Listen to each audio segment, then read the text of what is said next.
آزاد امیدواران ہیں، بتایا جا رہا ہے کہ وہ جب جیت جائیں گے تو کسی اور پارٹی میں چلے جائیں گے، کیونکہ وہ پارٹی ڈسپلن کی پابند نہیں ہوں گے.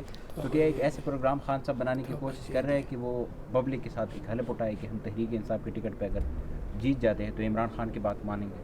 کوئی ایسے دیکھیے میں عرض کر دوں پاکستان میں ہر چیز ممکن ہے. کتنے لوگوں کو توڑا ہے الیکشن سے پہلے، تو الیکشن کے بعد بھی توڑ سکتے ہیں. تو لہٰذا میں تو یہ سجیسٹ کروں گا کہ جتنے امیدواران ہیں اور جو آزاد حیثیت میں لڑ رہے ہیں ان سب کو پبلک جلسوں میں لے جا کے قرآن پاک پہ حلف دلوانی چاہیے، تاکہ جب بھی یہ ذہن میں یہ مجبور ہو تو ان کو یہ یاد رکھے کہ عوام کے سامنے انہوں نے قرآن کریم پہ حلف لیا تھا، اور حلف اٹھا کے یہ سب کہیں کہ جی اگر ہم جیت جاتے ہیں اور پارلیمان کا حصہ بنتے ہیں تو کسی بھی حالت میں جو ہے ہم خان صاحب کا یا پی ٹی آئی کا ساتھ نہیں چھوڑیں گے. سر بلے کے نشان کے حوالے سے سپریم کورٹ کے اندر آپ نے نظر ثانی اپیل دائر کی ہے یا نہیں؟ نظر ثانی اپیل میرے خیال میں علی ظفر صاحب اس کو ڈیل کر رہے ہیں. میں کراچی کے معاملات میں مصروف تھا تو مجھے اس کی اپڈیٹ معلوم نہیں ہے. سینئر صحافی منصور علی خان صاحب نے آپ نے ان کو بھی چیلنج کیا تھا، پھر انہوں نے بھی آپ کو چیلنج کیا، انٹرویو کے لیے انہوں نے دعوت دی ہے، تو سر ان کے ساتھ انٹرویو کریں گے؟ اور یہ مسئلہ کیا ہے؟ میں چاہتا ہوں انٹرویو جو ہیں وہ کوئی اور کریں، یہ ایویڈنس لائیں اور میں بھی ایویڈنس لے آتا ہوں. کیونکہ پروگرام اور دوسری بات یہ ہے وہ کہتے ہیں کہ جی آپ لاہور آ جائیں. اب لاہور جو ہیں وہ یہ گارنٹی دے دے کہ پنجاب پولیس جو ہیں مجھے گرفتار نہیں کرے گی جس طرح لاسٹ ٹائم کیا، میں چلا بھی جاتا. لیکن اگر وہ اسلام آباد آنا چاہیں میں چاہتا ہوں کہ وہ یہ ثابت کریں.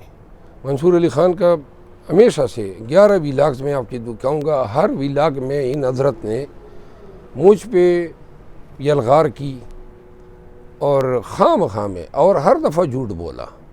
ہر دفعہ جو ہیں انہوں نے جو ہے متعصب بیانیہ دیا جو پارٹی کے اندر میرے مخالفین ہیں یا میرے تمام اعمال کو وہ اس اینگل سے بتاتا تھا کہ جس سے جو ہے وہ اپنے ویورز میں میرے خلاف نفرت کو ابھارنا چاہتا ہے. میں نے ابتدا میں یہ سمجھا شاید صافت کر رہا ہے، شاید تنقید کر رہا ہے، لیکن اب اس میں کوئی شک نہیں رہا ہے کہ وہ بدنیت آدمی ہے اور تعصب سے بھرپور اس کی آراء ہے. لہٰذا میں نے ان کو چیلنج کیا ہے، اگر یہ ثابت کر دے کہ یہ تینوں حضرات جن کے نام انہوں نے لیے ہیں کہ میں نے ان کے ساتھ جھگڑا شروع کیا، تو میں ان تینوں حضرات سے معافی مانگ لوں گا اور منصور علی خان سے بھی معافی مانگ لوں گا. لیکن اگر شروعات انہوں نے کی ہے اور اس نے جھوٹ بولا ہے تو یہ اپنے ویور سے معافی مانگ لیں. میں یہ چاہوں گا کہ اگر وہ نہیں آ سکتا ہے تو زوم پہ کر لیں یا دوسرے جو بھی فورمز اویلیبل ہیں تاکہ پوری قوم دیکھیں کہ اس کا دعویٰ درست ہے یا جو میرا بیانیہ ہے وہ درست ہے. مروت صاحب عمران خان کی جانب سے کہا گیا ہے کہ کچھ اس طرح کے بیانات دے دیتے ہیں مروت صاحب جن کی وجہ سے ہمیں پھر وضاحت کرنی پڑتی ہیں. وہ کون سا بیانیہ آپ اپناتے ہیں پارٹی سے الگ؟ خان صاحب کی بات درست ہے، خان صاحب صحیح فرما رہے ہیں. بعض اوقات جو ہے جس طرح کی یہ اب پارٹی کے اندر جو بیان بازی ہماری چل رہی ہے تو خان صاحب نے تو اس کو کبھی پسند نہیں کیا ہے. اور میرا مسئلہ یہ ہے، میں نے خان صاحب کو استدعا بھی کی ہے کہ میں آپ کے حکم پہ کسی کے خلاف بیان نہیں دوں گا، لیکن جب کوئی میرے خلاف بولے گا تو میں پھر خاموش نہیں رہ سکتا ہوں. آپ گواہ ہیں، حامد خان نے 4 دفعہ میرے خلاف بات کی، احتراماً میں خاموش رہا. رؤوف حسن ٹی وی چینل پہ بیٹھ کے ان کو مجھے ہی تختہ مشق بناتا اور جھوٹ بھی بول رہے ہیں. یعنی کہ یہ کہتے ہیں رؤوف حسن کے خان سے ملتا نہیں ہے.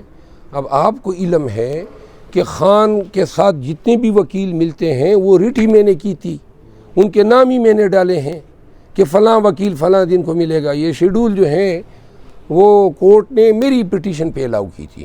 اٹک جیل سے خان کو اڈیالہ جیل لانے کی پٹیشن میں نے کی تھی. تو لہٰذا میں اور وکلاء کا نام ڈالوں گا اور اپنا نہیں ڈالوں گا. پھر روزانہ ہم ملتے ہیں، یہ بریسٹر گور صاحب ہوتے ہیں، عمیر نیازی صاحب ہوتے ہیں، پنجوتا صاحبان ہوتے ہیں، بٹر صاحب ہوتے ہیں، خان صاحب کی بہنیں ہوتی ہیں، اور یہ آ کے اتنا غیر ذمہ دارانہ اور اتنا درغگوئی پر مبنی بیان دیتا ہے. یہ خود کبھی آ ہی نہیں سکتا ہے، نہ آیا ہے. اس کو یہ بیان دینے کی ضرورت کیا تھی؟